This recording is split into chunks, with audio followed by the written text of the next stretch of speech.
Hello everyone, and welcome back to Current Political Issues. Just to let you know, as you probably noticed, the topic of Iran last 2 weeks. This article here you should read during kind of week 2. It's A New Beginning in Tehran, Time Magazine, volume 183, issue 3. It's only about 5 pages by Robin Wright. It's from an issue in January of 2014. So I also recommend that you use the college's web page and use the library's web page to get it, because you can get it for free using the library's web page as opposed to paying for it like going to time.com. So what I would suggest you do is, to get the article, go to the college web page, click on the library tab, click on Find Articles, and then look for the blue button called EBSCOhost, and then type in A New Beginning in Tehran, and it should be able to pull up that article for you. Just remember, if you're off campus, you might need to enter your student ID number, or V number as they call it. There isn't a CQ Researcher article for this topic either, okay? But make sure you read this article to help you answer the short answer question in week 2. The United States is only one out of 190 something states, okay? And all the different states and countries have their own agenda of what they want to try to accomplish throughout the year or throughout time, okay? And so everybody has different goals and beliefs, and they don't all line up. So who are some of the actors on the international scene? Some of them are states, like the United States, Britain, Sweden, Liberia. But you also have individuals who can have a big impact on the international scene. And an example of that, you see the abbreviation OBL for Osama bin Laden. After 9/11, just about everybody knew who he was. And you also have what are called NGOs, or non-governmental organizations, such as the Red Cross. They're not affiliated with a particular government, and so we think of the Red Cross out there helping out after disasters. Then you also have what are called IGOs, or intergovernmental organizations.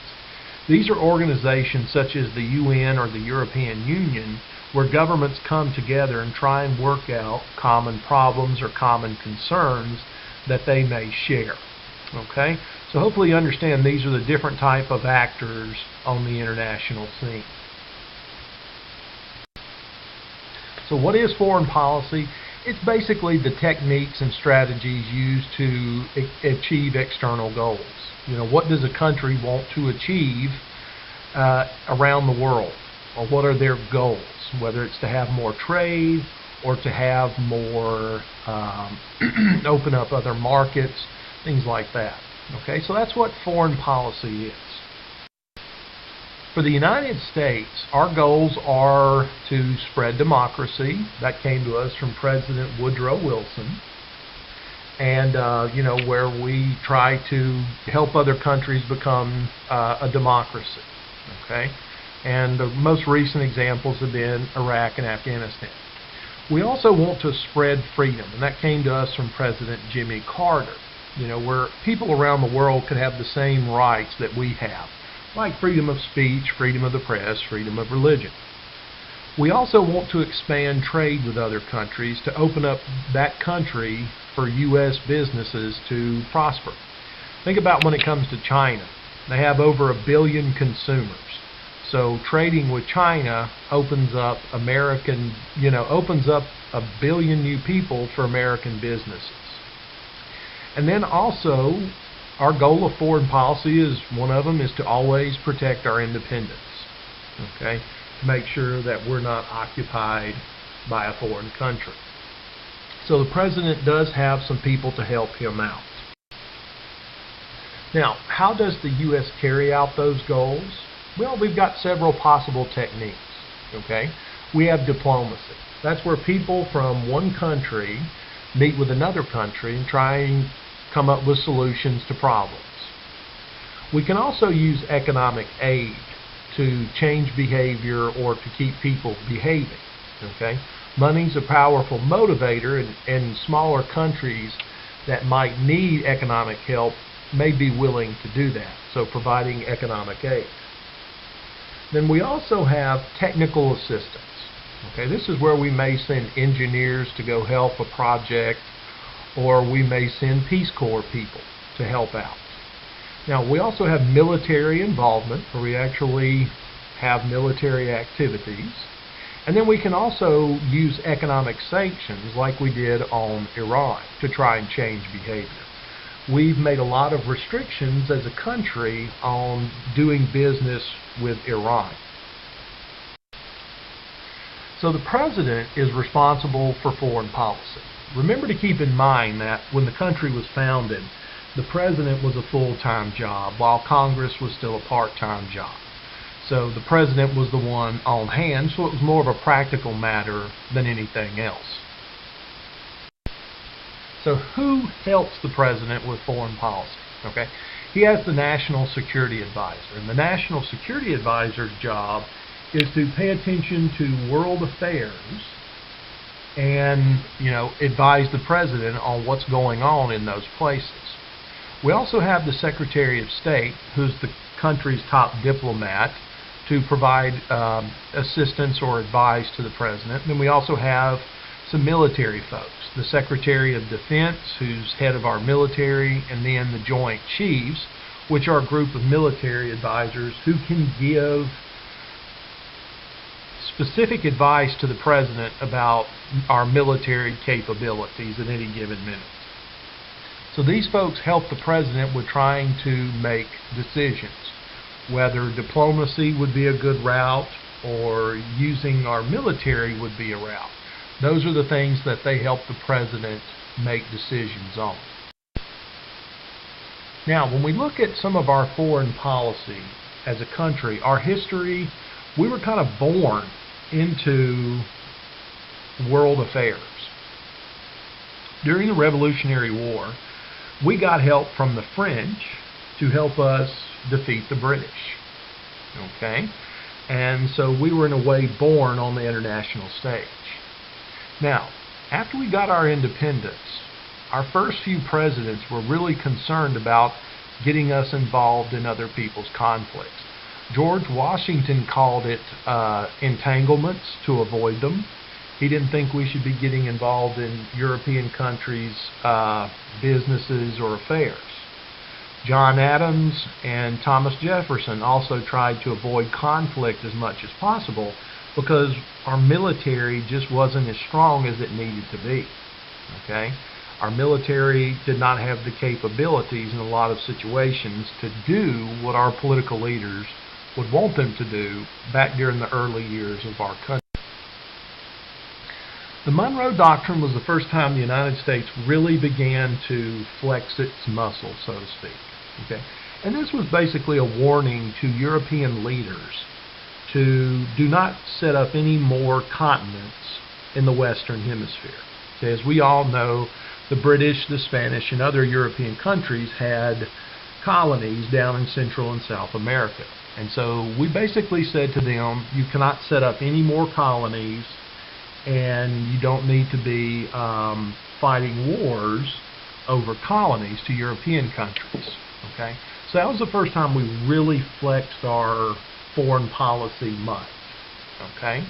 Now, as we go ahead into the late 1800s, the Spanish-American War, we actually got territories as a result of the Spanish-American War. We got Cuba, the Philippines, and Puerto Rico. Okay? So we actually got more territory because of the results of the Spanish-American War. Then we also helped Panama get its independence from Colombia. Okay? So the United States aided the Panamanians to get their independence in return for the United States being able to build the Panama Canal. The Panama Canal, the benefit for us of having this canal, the idea behind it would be that it would give our military and our ships the ability to go from the Atlantic to the Pacific in a short amount of time period, rather than having to go all the way around to the tip of South America. So this saved a lot of time and energy and gave us much quicker access to the Atlantic and the Pacific Ocean. So at the time, this was a big development for our Navy. So some of our history. As we move ahead, World War I, the United States became involved. But there was a lot of death and a lot of suffering because of World War I throughout the world. And so Woodrow Wilson, our president, proposed the idea of the League of Nations, kind of like the forerunner to the modern day United Nations.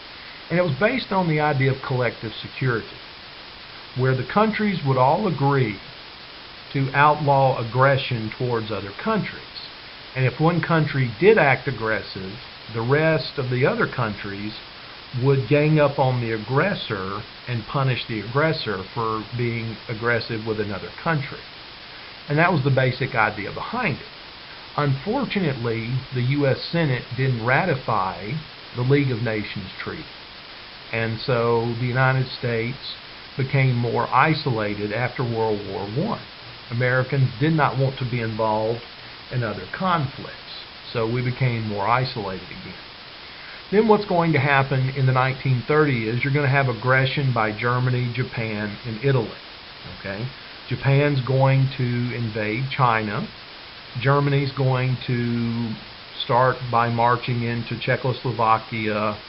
And so it's going to, you're going to see this aggression, and there's no way to really stop it. Okay? So eventually we have World War II, and it was another bad conflict. Okay, it was very destructive for the people of Europe, and particularly Japan as well. So what happens is, after World War II, President Roosevelt begins the process of setting up this United Nations. Well, President Roosevelt dies, but President Truman continues it. And so we create this organization, this intergovernmental organization known as the United Nations. And their job was to basically do what they could to prevent another world war from happening. And that was the idea behind the United Nations. Well, also, after World War II, the United States and Soviet Union, what we think of as kind of modern-day Russia, began a policy of distrust towards each other. And so we ended up engaging in what was called the Cold War, where we were both battling for influence throughout the rest of the world.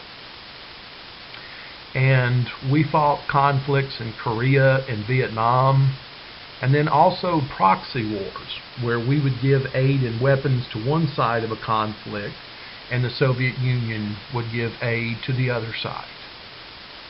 The United States also had an idea of a containment policy, which was basically to stop the spread of communism. That was the idea. Stop the spread of it. So we came up with the Marshall and Truman Plan. The Marshall Plan was to help Europe rebuild after World War II. The Truman Plan benefited Turkey and Greece. And so the idea, by helping out Turkey and Greece, we could limit the Soviet Union's influence in the Mediterranean Ocean if Turkey and Greece were allies to the United States. Now, what about it today? Okay, keep in mind the United States is the world's superpower. Okay, but we have our limits.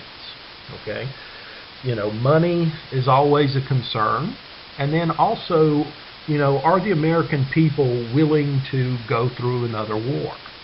Okay, does our country have the political will to do it as well? Okay, so that's something we really need to understand. Do the American people want to gear up for many years of a war? Now, kind of two major issues that impact us today are terrorism and globalization. Globalization is the idea where events in one part of the world can affect events in another part of the world. Okay? So no longer are countries isolated from each other. Okay? So if there's a problem in one part of the world, it could have a major effect in another part of the world. And so that's kind of that idea of globalization. But also with globalization, you have the rapid transfer of ideas and information. Okay, with the internet, information can spread real quick. And so globalization helps facilitate that spread of information. Now, terrorism is different. Terrorism is something that, most of us in our lifetime have seen a couple examples of, like the bombing of the Oklahoma City Federal Building and 9/11.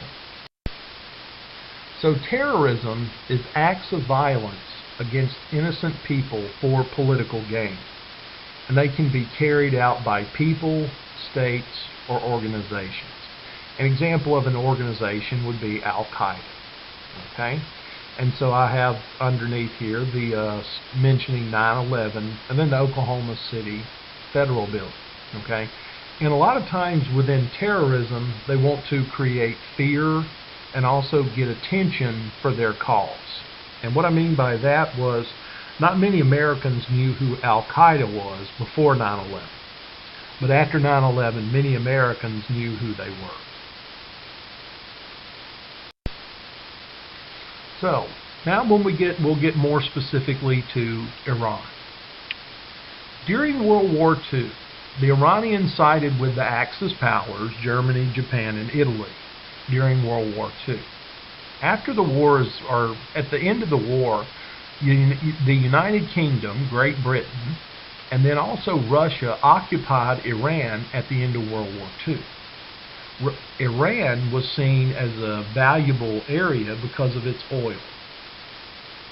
And so also during this time, after World War II, the U.S. and the USSR, the Soviet Union, were competing for influence in world events and government.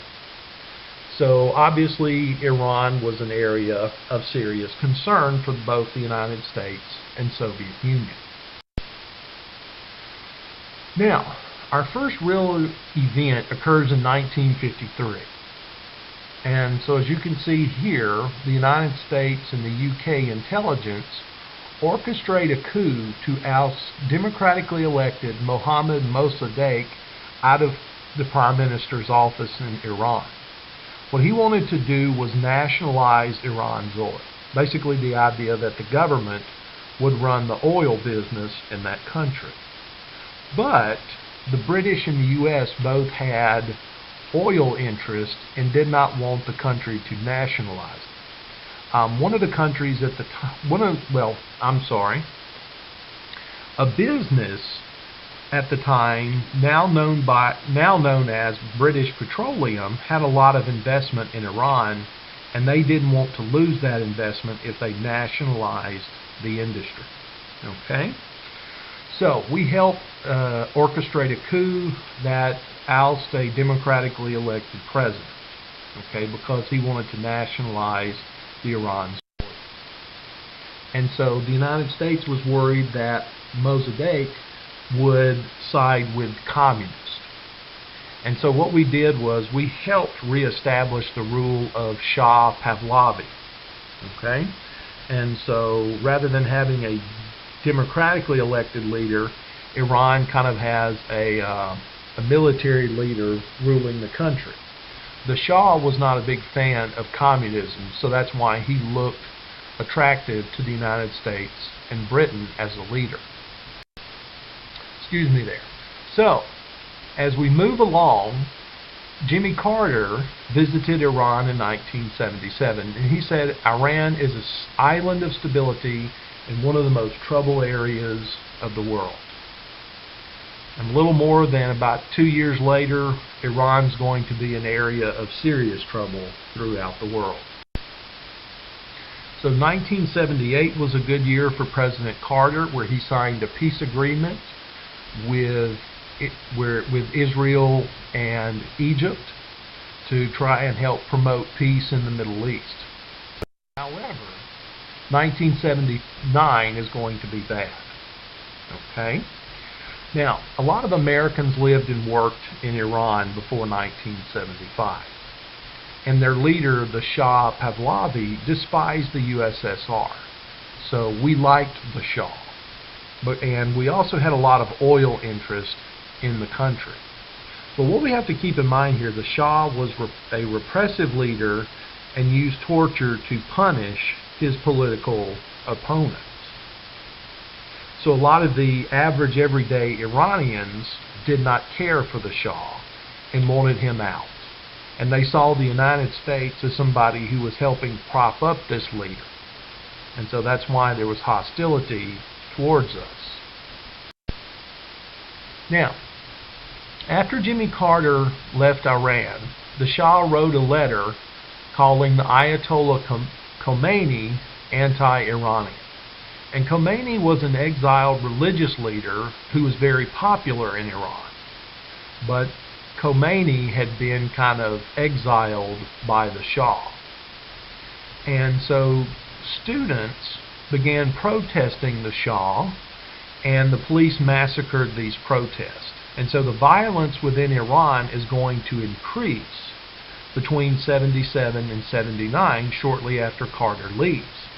And so what's going to happen is that many people see students being beaten or shot, and they're going to be upset about the Shah's retaliation for them protesting.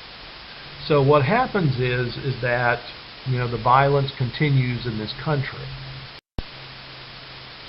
Now, what's going to happen is that in early 1979, the Shah is going to get a cancer diagnosis. And so he leaves Iran, but the violence continues. Now, and also early that year, when the Shah leaves, the exiled religious leader, Ayatollah Khomeini, comes back to Iran. And so eventually, he sets him up as the supreme guide of the nation. And he saw it as his job to keep the sacred law of Islam in Iran. And what you have to keep in mind was the Shah wanted Iran to be a more secular nation and pursuing Western-style development rather than being an Islam nation. So you have two different views of how the country should be set up. So the Shah leaves because of his cancer, and Khomeini sets himself up as the supreme god of the nation, where Islam and preserving it is the chief goal. So shortly thereafter, he ends oil shipments to the Great Satan, also known as the United States. And so as we move along here, the relationship between the U.S. and the Iranians deteriorates even further. In October of '79, Carter allows the Shah to come to the U.S. for cancer treatment.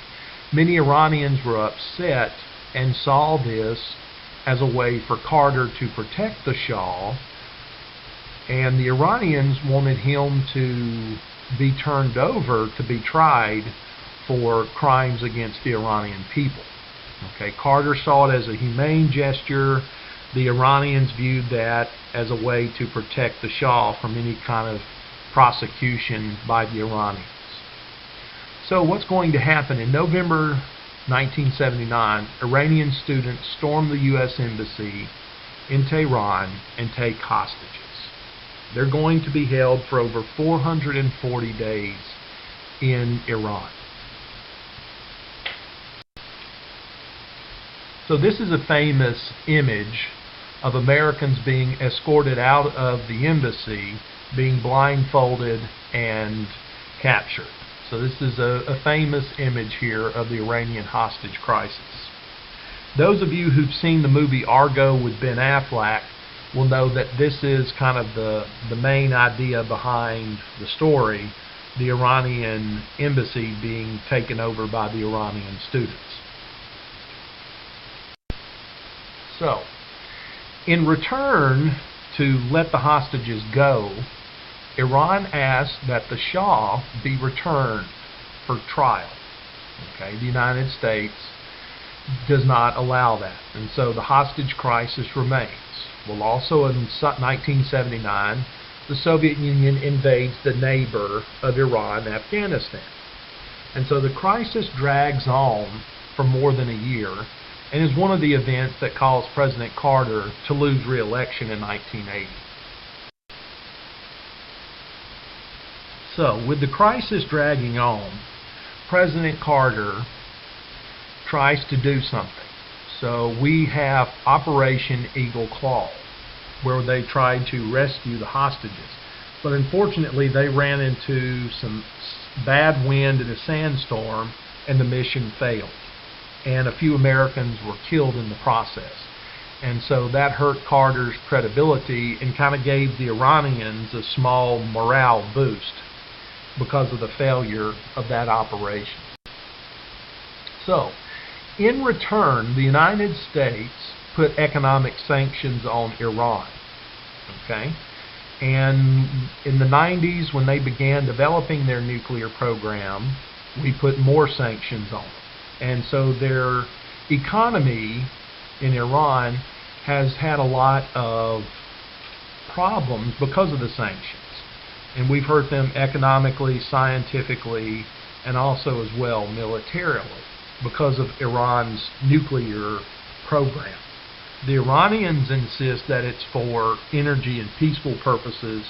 The United States, European countries, and others believe that it's not for peaceful purposes. So that's kind of where we find ourselves. But let's get back to our relationship. So, when President Reagan is inaugurated in 1981, the hostages are finally released after 444 days. But the relationship between the U.S. and the Iranians is still strained. So in 1982, Iran provides aid to the terrorist organization Hezbollah, which is a Shia group, and Shia also makes up the predominant majority of Iranians. And so Hezbollah, this group, bombs the U.S. Embassy in Beirut, Lebanon, and the U.S. Marine Barracks in Lebanon in 1983. Around 250 Americans or so died because of Hezbollah. Then our relationship continues to decrease, as in 1988, the U.S. Navy stationed in the Persian Gulf shot down an Iranian airliner flying over Iran airspace, killing 290 people. So as you can see from all these previous events, the U.S. and Iran relationship in the past 30 years has been strained. It's going to continue to do that. In 1995, we put more sanctions on the Iranians because of their sponsorship of terrorism and their desire for nuclear arms. And so Iran denies the charges, but we put more sanctions on them to punish the Iranians economically. So, in 1997, the Iranians elect someone by the name of Khatami, a reformist cleric, to try and improve the relationship with the United States. In 2002, Iran suspends its nuclear enrichment program, and the IAEA, the nuclear watchdog group, verifies that Iran suspended its nuclear enrichment. So there's a brief moment of hope that some negotiations can be made and our relationship with the Iranians can improve. Now, during Khatami's presidency, the two countries cooperated on Afghanistan and tried to come up with a way to normalize relations. Okay? The Iranians were happy that we had ousted the Taliban in 2001. The Taliban helped support Al-Qaeda, which is the terrorist group Al-Qaeda. And so in a way, we had a common purpose of our dislike for Al-Qaeda. So they cooperated on Afghanistan. Okay?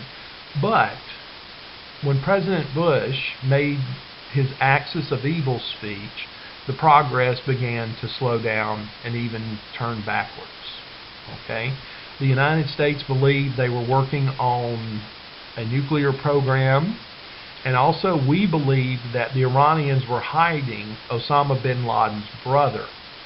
And so that kind of began the deterioration of the relationship. That had made a few positive steps in the early part of Khatami's administration. Well, because of our sanctions against the Iranians, they elect a much more hardline president who did not share the same views as Khatami did. And so they were hostile towards the United States. And during President Ahmadinejad's presidency, Iran restarted its nuclear program. The president also denied the Jewish Holocaust during World War II. He said that the U.S. government was behind 9/11, and the Iranians announced they were able to put a satellite into orbit, which means that they had developed some rocket technology. And so because they have rocket technology, the United States became much more concerned that this rocket technology could be used to send nuclear warheads across the globe. So the United States is deeply concerned about the President Ahmadinejad and his plans for the Iranian country. Now, in 2009, Ahmadinejad was re-elected, but many Iranians believed that the election was a fraud. And so a lot of Iranians took to the street and protested. But Iran continued its nuclear program and began medium and long-range missile program. And that once again made us concerned about their program. You know, is it a peaceful program, or is it a program to have nuclear weapons? And because of this, in 2012, the European Union began to boycott Iranian oil. And so this really hurt Iran's oil industry. Okay? And so these sanctions that the United States put in place and other European countries put in place has really taken a toll on the Iranian economy.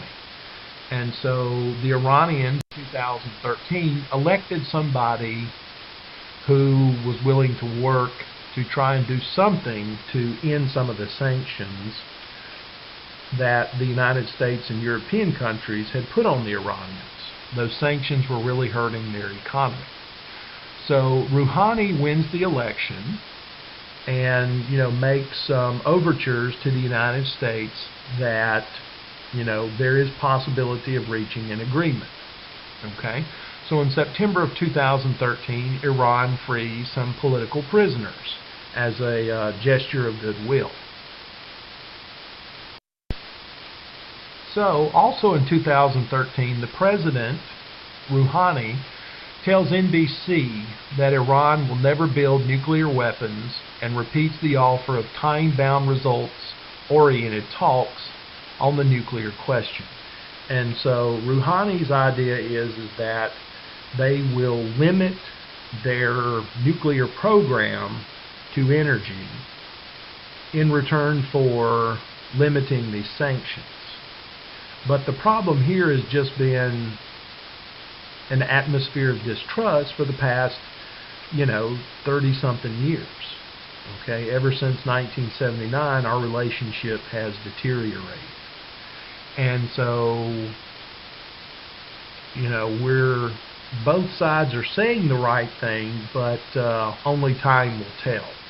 But at least there's some glimmer of hope that some things can change in the relationship with the Iranian government and the United States and European countries.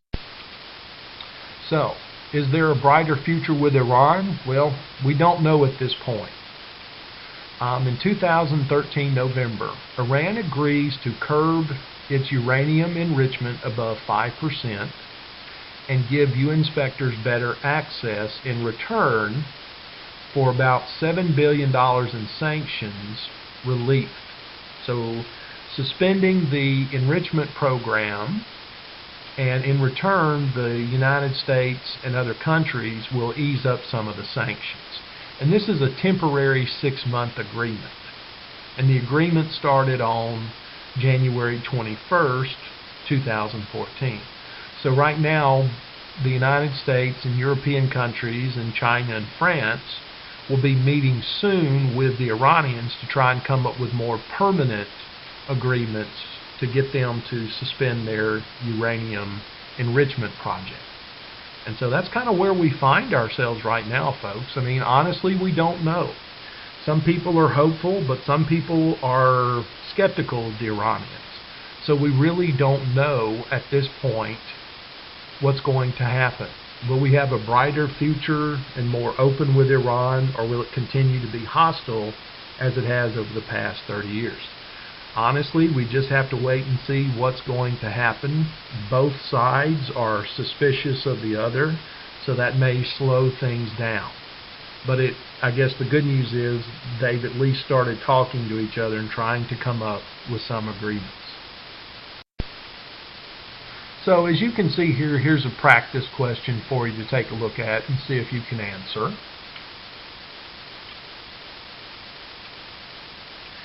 The answer to this question is A, diplomacy.